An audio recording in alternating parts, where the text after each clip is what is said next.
Desde este momento comienza Hablando de Seguridad, creado y conducido por Hermes Acuña, postítulo universitario en Seguridad y Resolución de Conflictos. Primer programa radial dedicado exclusivamente a la problemática de la seguridad.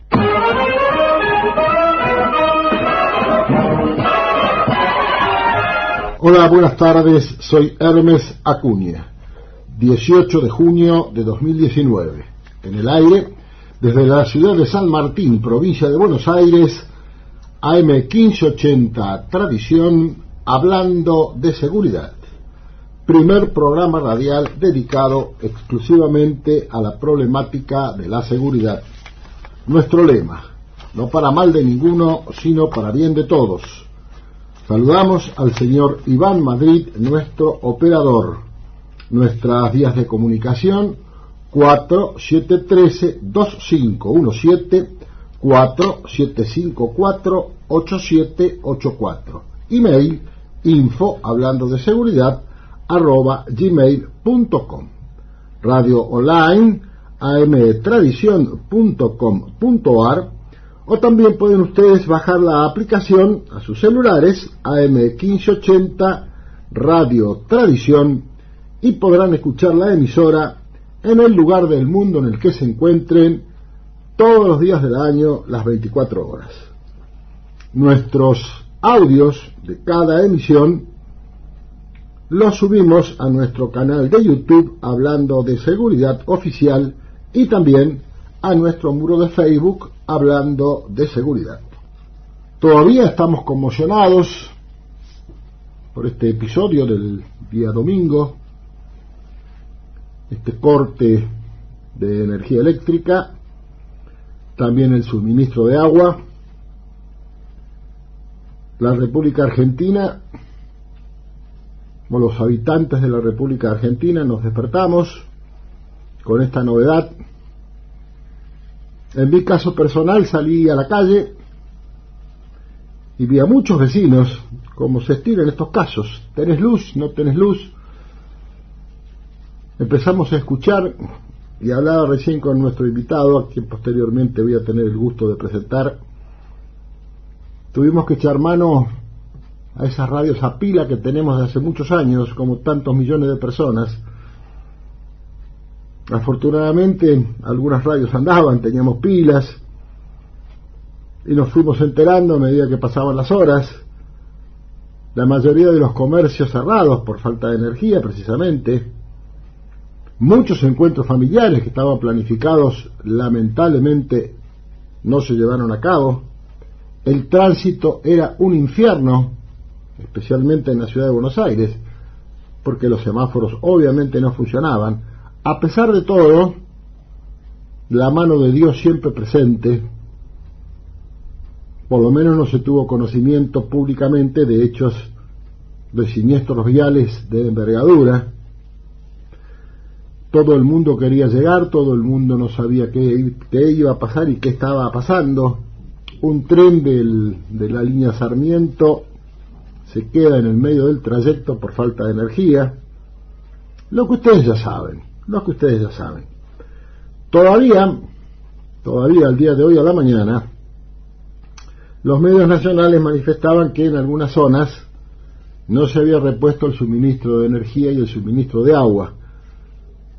Y las dos grandes empresas, por lo menos de Gran Buenos Aires y Ciudad Autónoma, no sabían todavía si esto era como consecuencia del corte o que no se habría restablecido el corte.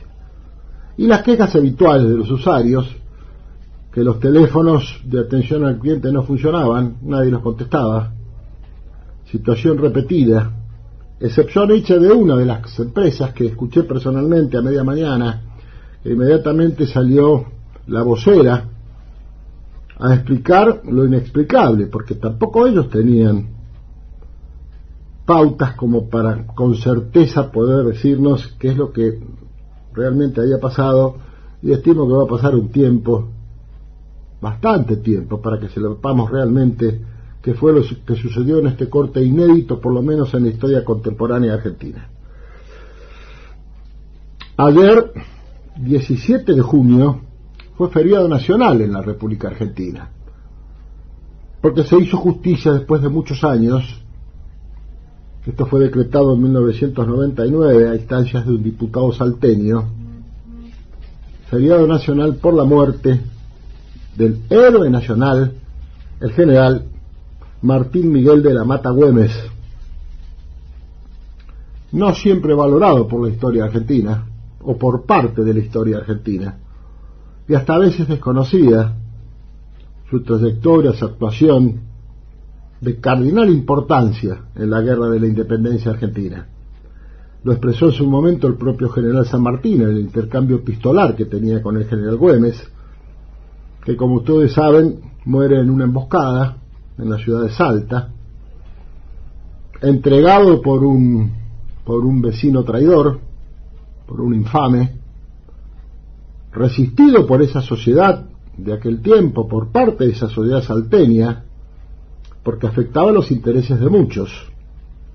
Así es que en el enfrentamiento el general Martín de Güemes resulta herido de bala, es trasladado inmediatamente a un lugar cercano a la Horqueta, a un lugar cercano a Salta capital. La gravedad de la lesión más su carácter de hemofílico produjeron su deceso y estiraron su agonía por 10 días. Falleció el 17 de junio, pero la emboscada fue el día 7 de junio. Se encontraba en la casa de su hermana, Macacha Güemes. Y vamos a hacer, le decía yo a nuestro invitado, una pequeña semblanza muy merecida de este héroe gaucho y su táctica de combate. Tuvo mal traer a los realistas que querían ingresar por el norte argentino, los tuvo muy mal traer con sus infernales, avesados, jinetes criollos, todos ellos, y fundamentalmente muy patriotas. Le decía que la acción de Güemes frenó el avance realista por el norte argentino, y lo vamos a conversar un poco esto con nuestro invitado, quien nos ha hecho la gentileza una vez más, como tantas veces, cada vez que hay una fecha patria significativa lo convocamos. Es el teniente coronel retirado de nuestro ejército argentino, don Horacio Enrique Morales, quien es historiador, es escritor, es docente, es vicepresidente del Instituto de Investigaciones Históricas Juan Manuel de Rosas de San Martín, y también es vicepresidente de la Junta de Estudios Históricos de nuestro partido. Horacio, bienvenido y muchas gracias. Gracias, Hermes, por convocarme en otra oportunidad. Me siento de muy buen grado en el programa y siempre tocando algunos temas que hacen a la historia grande de la patria. Ojalá podamos aportar algo a este programa con las dos fechas patrias que conmemoramos en esta semana. Así que nos vamos a referir un rato a cada una de ellas. ¿Qué te parece? Con mucho gusto. Gracias, Horacio. Tu modestia, por todos los que somos tus amigos de tantísimos años conocida, nos acabas de decir, vamos a ver si podemos aportar. Siempre aportas mucho, porque siempre aprendemos mucho. ¿Qué te parece si seguimos un poco evocando a don Martín Miguel de Güemes? Sí, cómo no. Desde el año 2016 se denomina al 17 de junio Día de la Lealtad Latinoamericana. Así es. En honor a este despectivamente llamado caudillo. Güemes fue un militar de carrera. Sí, señor, desde muy chico. Nace en febrero de 1785 en una familia numerosa, de muy buena posición en Salta, y desde niño se inclinó por las tareas de campo y montaba excelentemente a caballo, y cuando tenía 14 años, de Buenos Aires envía una compañía del Regimiento Fijo de Buenos Aires, que queda establecida en Salta, para contener probables avances y el cuidado de la frontera, y se incorpora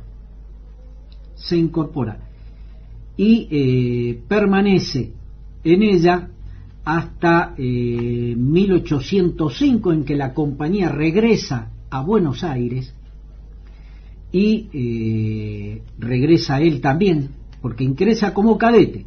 Por eso su carrera militar fue completa, desde cadete hasta general, y sus distintas jerarquías fueron obtenidas en base a éxitos logrados en el campo de batalla. Su nombre completo era Martín Miguel José de Mata Güemes Goyechea. Viene con la compañía del Regimiento Fijo, y en 1806 se produce la agresión inglesa de 1806. Yo nunca digo primera invasión ni segunda invasión, porque ni una fue la primera ni otra fue la segunda, porque ya tuvimos la primera, fue en 1770, que fue enfrentada por don Pedro de Ceballos, un hombre no reconocido, pero realmente algún día hay que reivindicar su figura. Él fue Pedro de Ceballos, sí, que fue el creador, a instancias de Carlos III, es el que le aconseja a Carlos III la creación del virreinato del Río de la Plata. Bueno, en 1806 tiene 21 años Güemes, y se distingue en las acciones que se dan en las calles de Buenos Aires, inclusive con un grupo de unos 30 paisanos a su nombre. Por ser tan buen jinete se había puesto un grupo de paisanos a su disposición.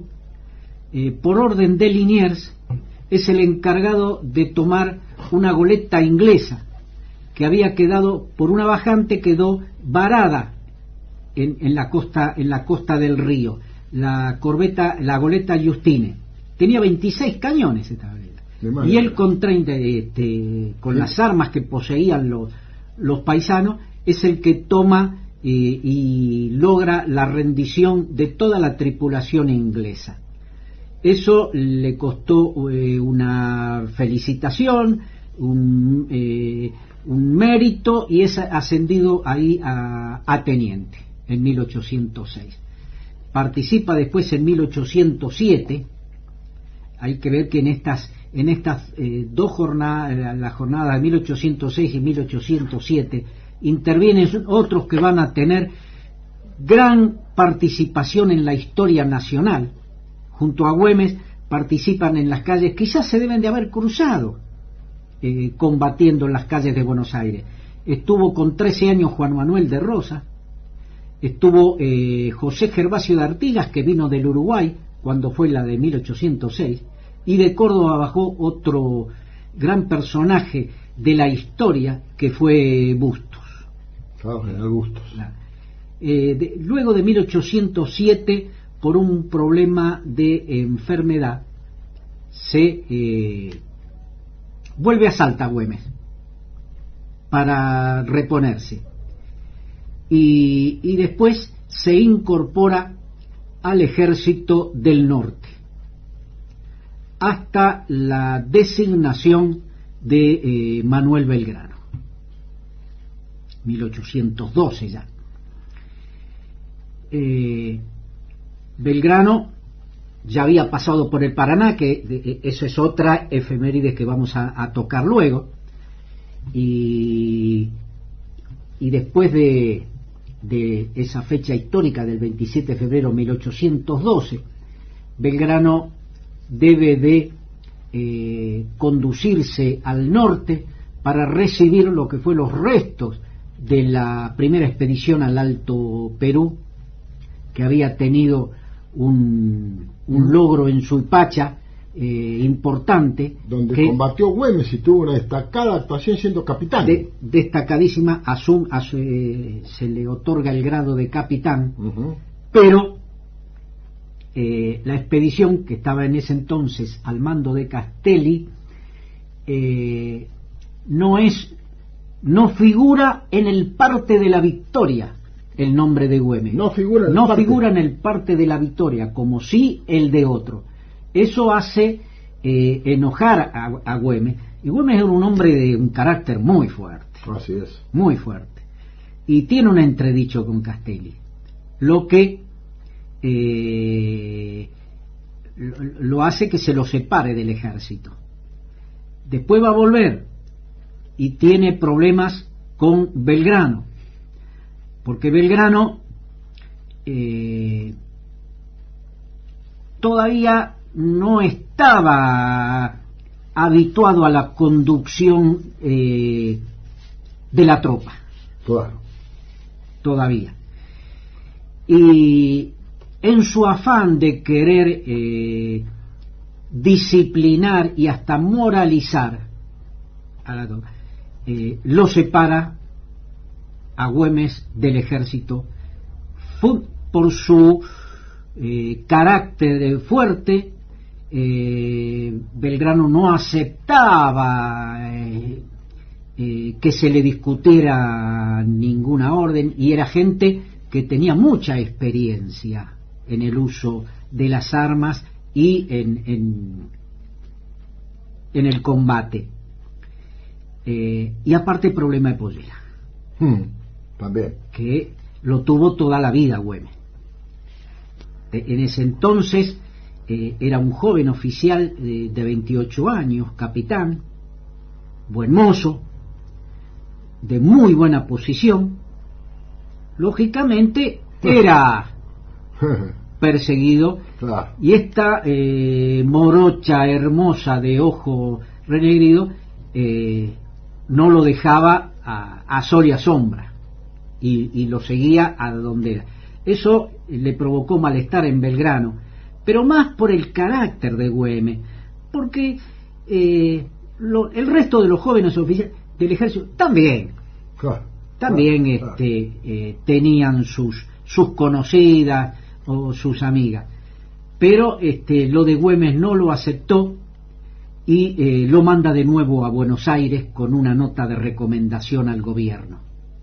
Se produce Las Piedras, Tucumán, Salta, y después los contrastes de Vilcapugio y Ayohuma. Posteriormente a eso, Belgrano va a reconocer la falta en sus fuerzas de Dorrego y de Güemes. Ni más ni menos. Si yo los hubiera mantenido en el ejército, el resultado hubiera sido otro. Lo escribe Belgrano en sus memorias. No, porque Dorrego también tenía una particularidad. También tuvo problemas. Era indisciplinado, hacía bromas pesadas. Cuando Belgrano... Claro. Era indisciplinado. Era indisciplinada cual, la tropa, sí. ¿no es cierto? Sí. Había tenido jefes que no habían sabido llevar ni poner en disciplina, que es fundamental para la conducción de una fuerza armada, y en sus memorias está establecido que Belgrano lamentó no haber mantenido dentro del ejército, entre otros, a Güemes y a Manuel Dorrego. Algún historiador refiere que Dorrego lo imitaba a Belgrano. Hubo una. Y Belgrano lo supo. Sí, pero después lo va a hacer con San Martín también. Claro, también. Después lo va a hacer con San también. Martín. Belgrano directamente los separa del ejército. San Martín no los separa. Claro. No los separa, los sabe llevar. Así es, claro. Son dos personalidades distintas.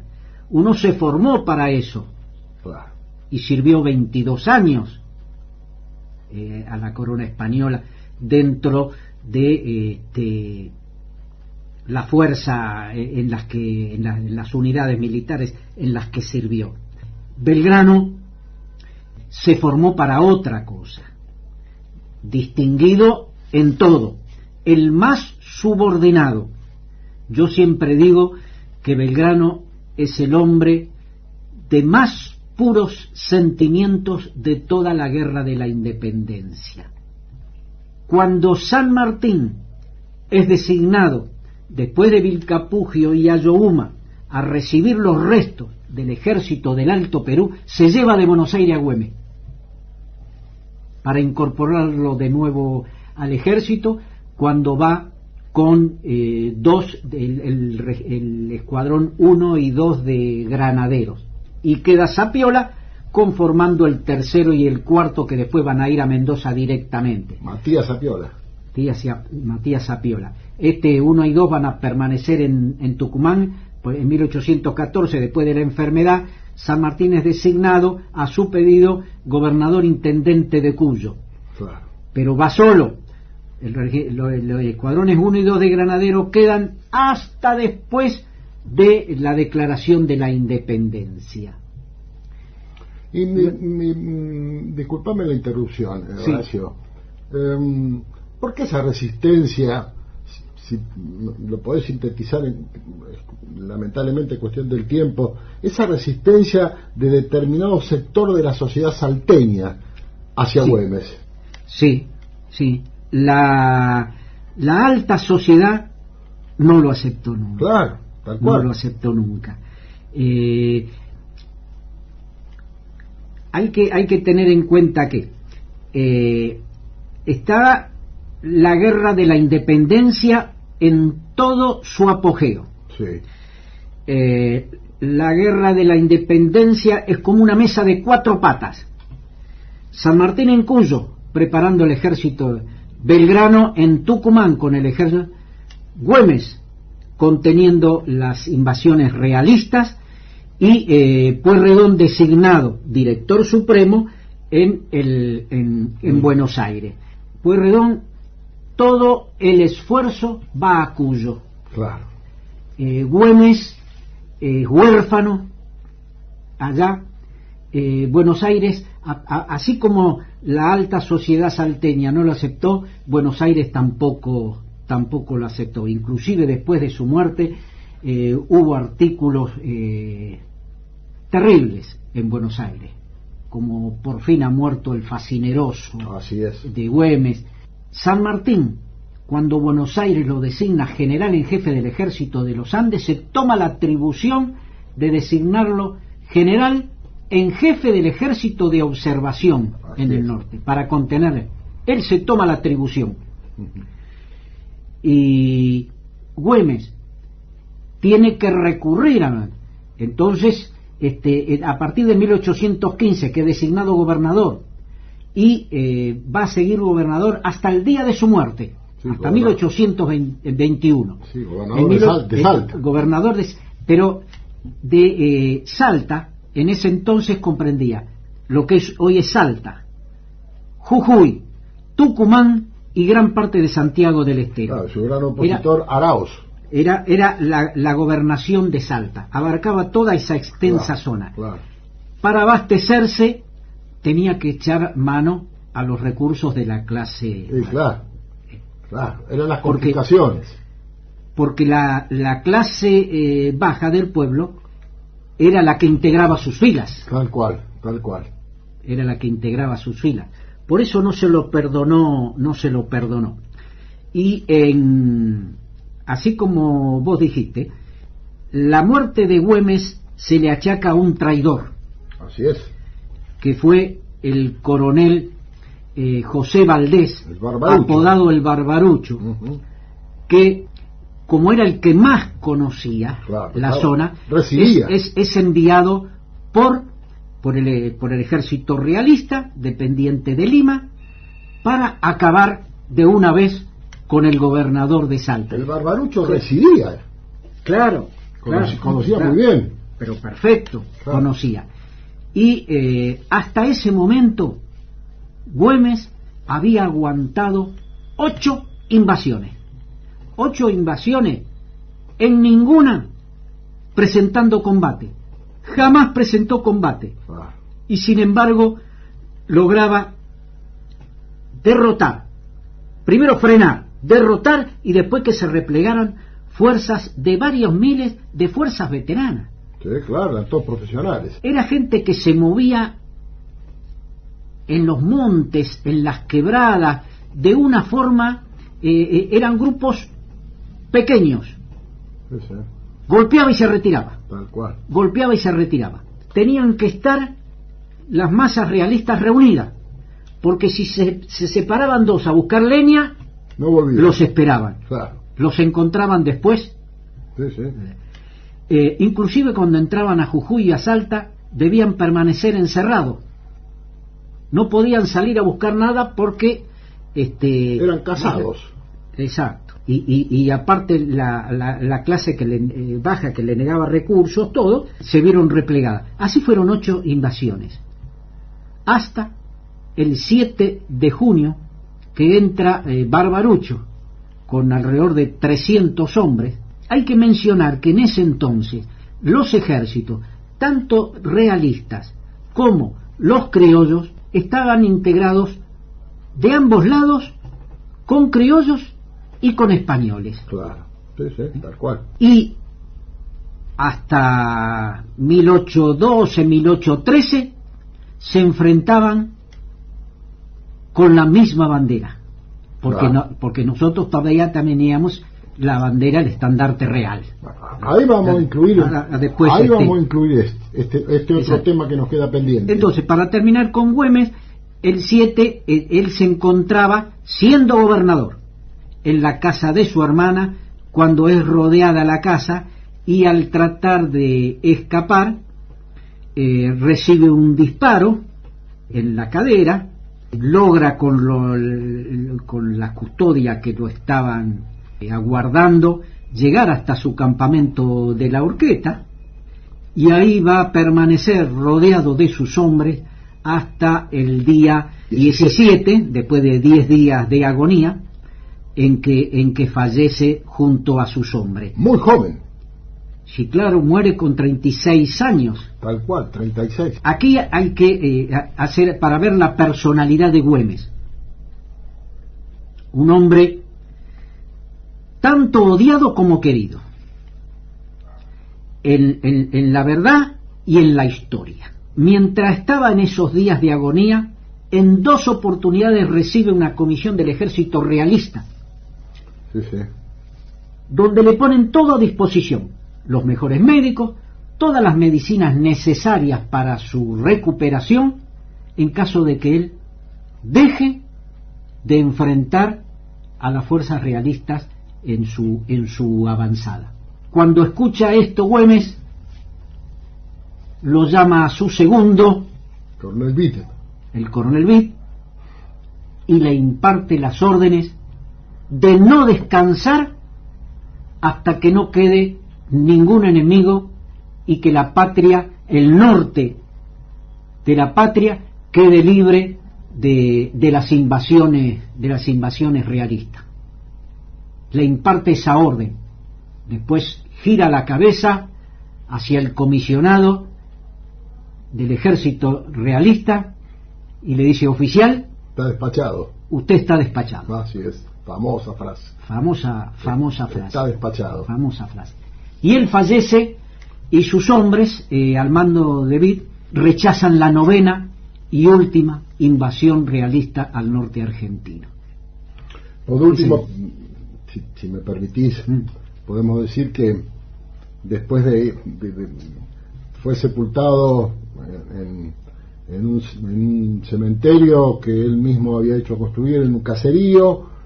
Después finalmente sus restos descansan hoy día en la Catedral de Salta. Sí, exacto. Ahí tuvo su primer monumento. Así es. Después, por muchos años, Buenos Aires negó, hasta que se pudo levantar su monumento, y al pie de ese monumento en Palermo, la noche del 16 al 17 los residentes salteños hacen la tradicional vigilia. Tuve el privilegio de estar cuando se inauguró, Sí. Cuando se inauguró en Figueroa Alcorta. Sí, sí. e hicimos una vigilia durante toda la noche. Hacía mucho frío, me acuerdo tanto. Sí, siempre hace mucho frío. Yo me acuerdo muy bien porque participé de esa vigilia cuando se inauguró el monumento ahí sobre al costado de Figueroa Alcorta, en Palermo. Todos los años se hace. Y así como todos nuestros patriotas en esta Argentina dividida, agrietada, impredecible, Belgrano murió pobrísimo y olvidado. Sí. San Martín se tuvo que autoexiliar y tardó 30 años en poder venir a la patria. Claro, 1880. Rosas más un siglo y medio, después de luchar muchísimo, sus restos pudieron venir y se le pudo levantar un monumento. Y podemos seguir nombrando. Ayer estaba leyendo, por ejemplo, de alguien que se habla muy poco, que es de Santiago Derqui, y murió en la más absoluta pobreza en Corrientes. Sí. De origen cordobés. Sí. Y más acá tenemos el hermoso y gran ejemplo del Pidio González. El Pidio González, que venía a Nilinas. Claro. Exacto. Gracias a que tenía amistad con el dueño claro. Ni plata para pagar el alquiler. Y la colcha con que se tapaba daba lástima, pero ni para el perro era. Tal cual. Por decirlo de una manera que se entienda. Y rechazó el sueldo que le correspondía. Como haber sido vicepresidente de la Nación, y lo rechazó. Vicepresidente de la Nación. Por indigno. Eso, hay muchos ejemplos. Sí, muchos ejemplos. Eso era realmente honorable. Hay muchos ejemplos. Honorable. Si me permitís, vamos a ir a la primera pausa. Sí. Adelante, Iván.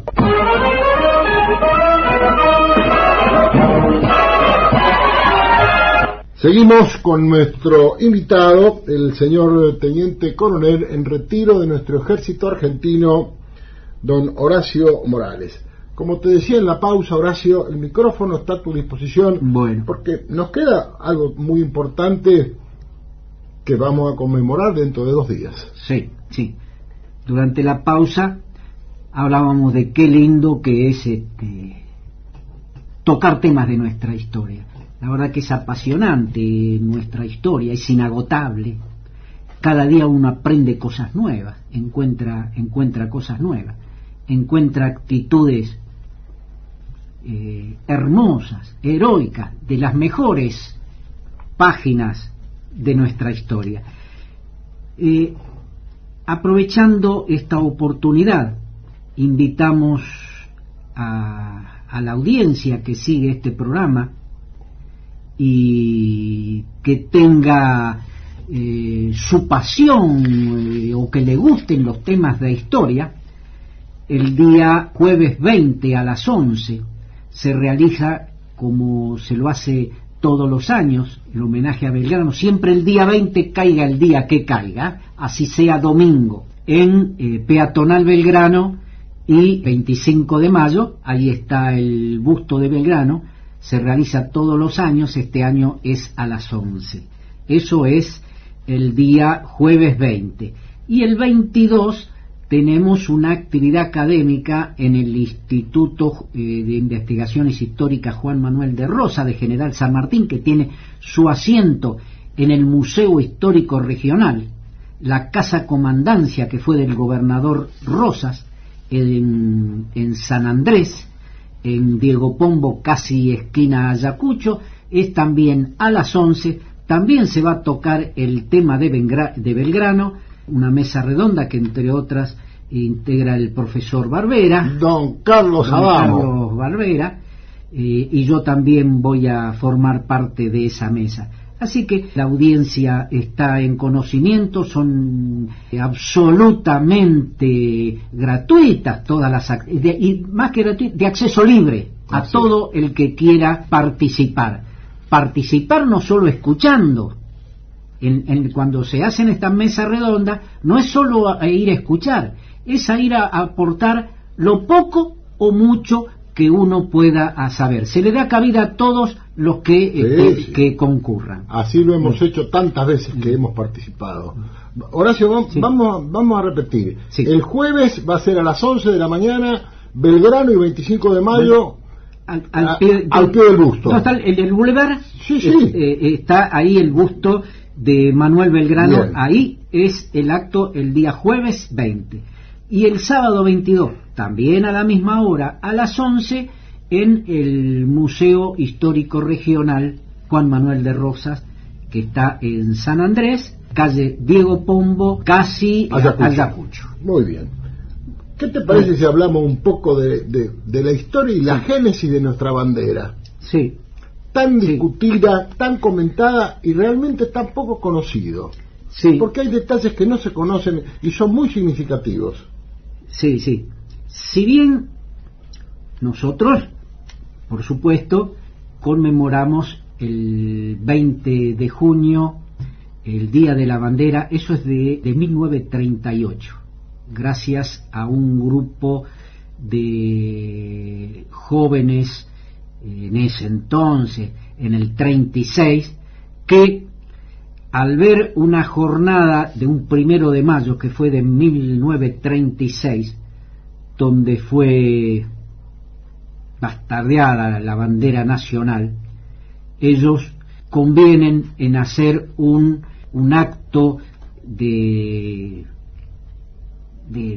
reivindicación de la enseña patria, de desagravio, y hacen confeccionar una bandera de buenas dimensiones que es colocado en un cofre con 4 vidrios de cada lado para que se pueda observar bien la enseña patria, y esa es ofrecida, estuvo en el Museo Histórico hasta la inauguración del monumento a la bandera, y fue ahí. Y se logró que a partir de 1938, conmemorando el fallecimiento de Manuel Belgrano, todos los 20 de junio se conmemore, se recuerde la creación de la bandera nacional. Pero la creación de Manuel Belgrano no fue una sola bandera. Así es. Hubo entre 3 y 4 banderas que utilizó Belgrano. 2 de ellas después encontradas en Bolivia. Sí, en ese entonces era el Alto Perú. Claro. Después la división política hizo que quedaran en la actual Bolivia. En la actual Bolivia. Una se devolvió y otra quedó en Sucre todavía. La que está en Rosario, en el Museo de las Banderas de Rosario. En el monumento. En el monumento. Belgrano, no vamos a historiar sus estudios. Él se preparó para otra cosa. Él viajó para estudiar comercio, y al llegar a Europa, se interioriza de las ideas que estaban en moda, y se vuelca hacia el bachillerato de leyes, que es lo que estudia, y después se va a graduar de abogado. Y viene con tan buenos promedios y con tan buen prestigio logrado en sus lugares de estudio, que fueron Salamanca, Valladolid y Madrid, que el rey lo nombra secretario permanente del Consulado de Buenos Aires, y ahí va a empezar a trabajar hasta la situación esta que narramos antes de 1806, y ahí se da cuenta Belgrano de lo falto de algunos elementos rudimentarios del uso de las armas, de las milicias, que le hacía falta a él para poder lograr un mayor servicio a lo que era entonces el virreinato del Río de la Plata. En 1806, producida la agresión, que entran los ingleses a Buenos Aires, alojándose los oficiales en las mejores casas de familia.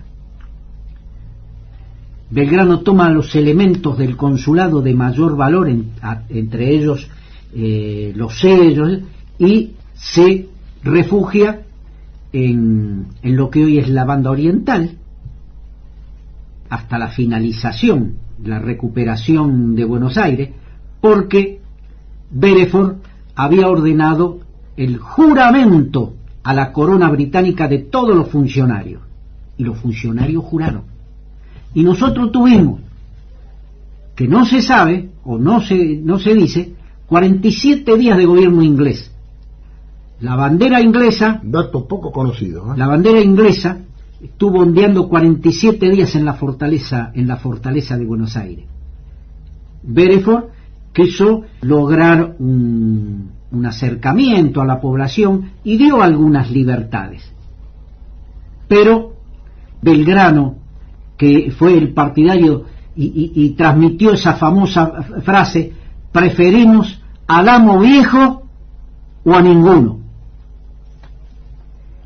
Y después de la recuperación de Buenos Aires, y ahí empieza a tomar en serio el aprendizaje rudimentario de algunas cuestiones de la milicia, que sí va a poner en ejecución en 1807. En 1811, en noviembre de 1811, es designado jefe del regimiento de patricios y toma, como siempre, esas medidas que él quiere de disciplinar a la gente, y una de esas era obligarles a cortar algo que tenían característico, la famosa revolución de las trenzas, esa coleta, claro, que se asomaba atrás. Bueno, eso provocó una revuelta cruelmente sofocada, porque hubo varios fusilamientos. El regimiento de patricios es castigado, se le quita el número 1, se lo designa como número 5 y se le ordena a su jefe, Manuel Belgrano, a ir a continuar la construcción de las baterías que estaban en obra en la costa, en las barrancas del río Paraná. Ahí va a estar Belgrano aproximadamente un mes y pico, y cuando inaugura la batería, una, porque todavía la otra no estaba, la independencia, la libertad no estaba terminada, no estaba finalizada, es cuando hace ondear la primera bandera que se le atribuye a Belgrano, que no es, si bien aparecieron esas dos banderas, no se está seguro de que ninguna de ellas sea la primera. Lo que se sabe es cuando él informa al triunvirato, al primer triunvirato, es que ya estaba oficializada la escarapela. Así es. Entonces él, para darle más ánimo a la tropa, había hecho confeccionar una bandera con los mismos colores de nuestra escarapela, y dice celeste y blanco. Celeste y blanco. Esto lo repito y todo porque hubo posteriormente, y más en el 2001, hubo una presentación de un proyecto para que la bandera debía ser azul y blanca. La bandera que Belgrano crea, no sabemos si fueron horizontales o verticales, si fueron 2 o fueron 3 rayas. Sí está documentado que era celeste y blanca. Antes de que llegara el desagrado del primer triunvirato, Belgrano es designado para ir al norte. Enfunda la bandera y la deja a la guarda del personal que quedaba en las dos baterías, y a su jefe, que es Gregorio Pedriel. ¿Por qué queda? Porque la bandera no es patrimonio del jefe, claro, es del cuerpo tal cual militar. Sí, señor. Entonces queda enfundada. Cuando él llega a las barrancas, la disposición del triunvirato de que desaprobaba esa bandera y mandaba una, con los mismos colores de la fortaleza, que presumimos la roja igualda que ondeaba en la fortaleza española. Claro. Y en Salta y después Jujuy, Belgrano manda a confeccionar otra con los mismos colores, sin haberse enterado la desaprobación. Con una dama. Sí, con una dama.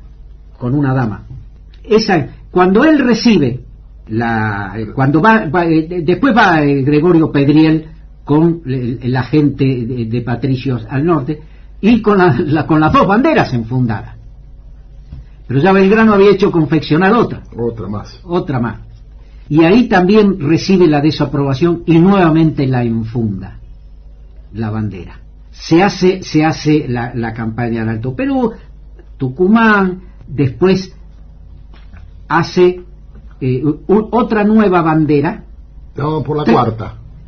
Otra nueva bandera, que es la que va a hacer jurar en Jujuy al ejército, con una gran ceremonia, con la presencia de la Virgen, hecha bendecir por el presbítero Gorriti, enarbolada al pueblo en el balcón del Cabildo, y esa bandera va a acompañar después Salta, en el Alto Perú, Vilcapugio, Ayohuma, y ahí se presume que en su repliegue las haya hecho custodiar por un sacerdote amigo. Era la capilla de Titiri, que era el curato de Macha. Sí, la famosa bandera de Macha. Son dos banderas que sí. Se encuentran.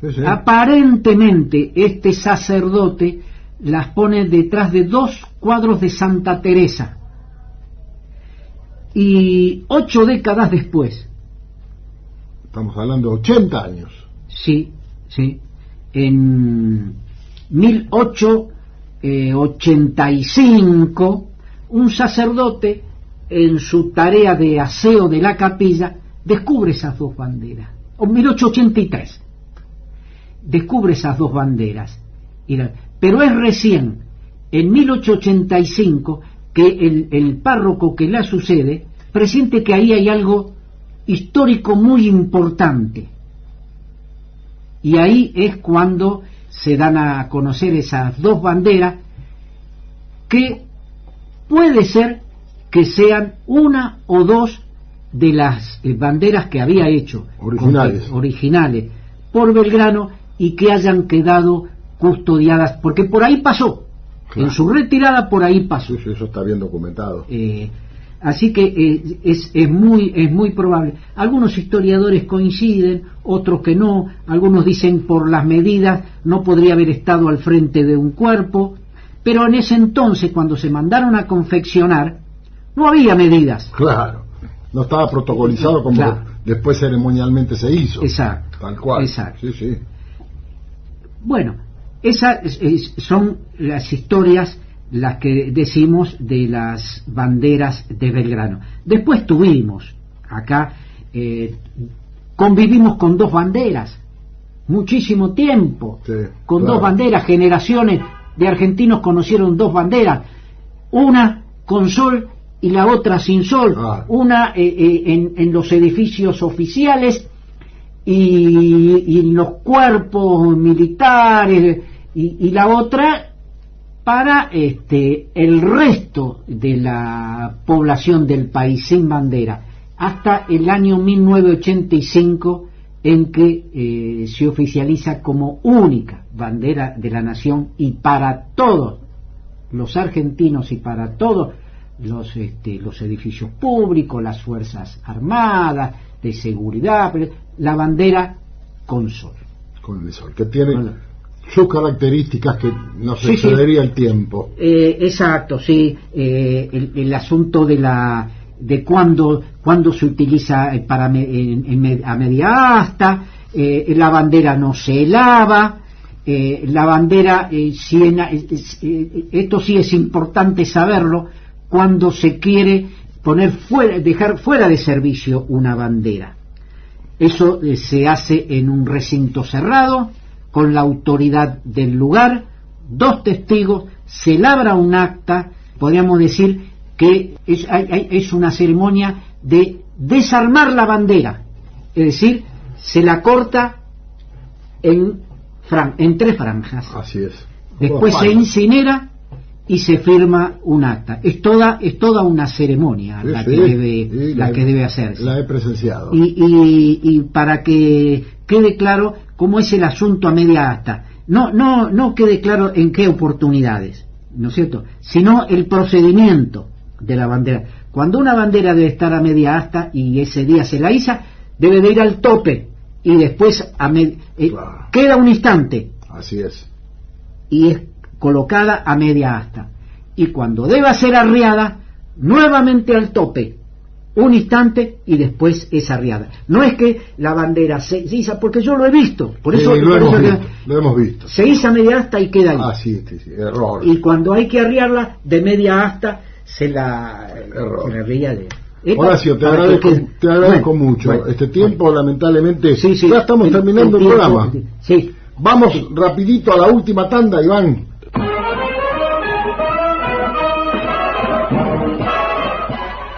Seguimos, nos quedan escasamente... No, ya no nos queda nada.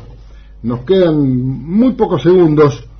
Quiero decirles que lamentablemente el día 12 pasado muere en un asalto otro policía más, el oficial primero de la policía de la ciudad, Sergio Atilio Valenzuela, de 51 años, en circunstancias que estaba sacando el coche del garaje de su casa para dirigirse a su trabajo. Fue interceptado con fines de robo por 3 individuos y un cuarto al volante. Se produce un enfrentamiento armado. El oficial primero Valenzuela es mortalmente herido. En el lugar, los peritos recogieron 14 vainas hervidas calibre 9 milímetros. Los delincuentes escaparon en el vehículo en el que se trasladaban, no concretando la sustracción del vehículo propiedad del oficial Valenzuela, aunque sí se llevaron el arma reglamentaria. Lamentablemente tenemos que contabilizar, tristemente, una baja más, un caído más en cumplimiento del deber, en este caso el oficial primero Valenzuela, Sergio Atilio, 51 años, de la policía de la ciudad de Buenos Aires. El sargento Valenzuela tenía 5 hijos. 5 hijos. Se cree que el hecho fue fortuito, que estos individuos, como se dice ahora impropiamente, andaban al voleo, lo vieron en horas muy tempranas intentando sacar el auto acompañado de su esposa que le ayudaba, y se produjo el incidente que les acabo de mencionar. Con todos ustedes nos estamos reencontrando entonces el próximo martes, como siempre, a las 5 de la tarde en AM 1580 Tradición, hablando de seguridad. Hasta entonces y muchas gracias. Los lugares de uso común en los edificios deben estar bien iluminados. Exíjalo.